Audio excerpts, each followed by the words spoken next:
রক্তক্ষয়ী জুলাইয়ের পর গণ অভ্যুত্থানের আগস্ট, নতুন করে বাংলাদেশের ইতিহাস রচনা, এসেছে সংস্কারের সেপ্টেম্বর। তবে সহসাই এত শঙ্কাহীন হওয়ার সুযোগ বোধহয় নেই।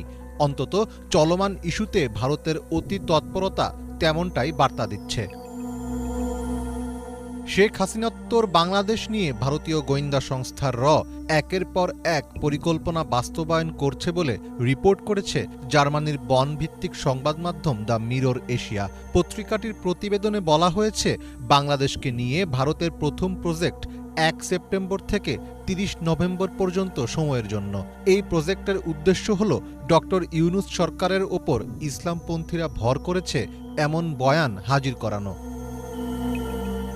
প্রতিবেদনে বলা হয়, বাংলাদেশে আন্দোলনকারীদের সাথে হিজবুত তাহরির সংশ্লিষ্টতা প্রমাণ ও জনগণের মধ্যে ভয় তৈরি করার ব্যাপারে সবচেয়ে বেশি গুরুত্ব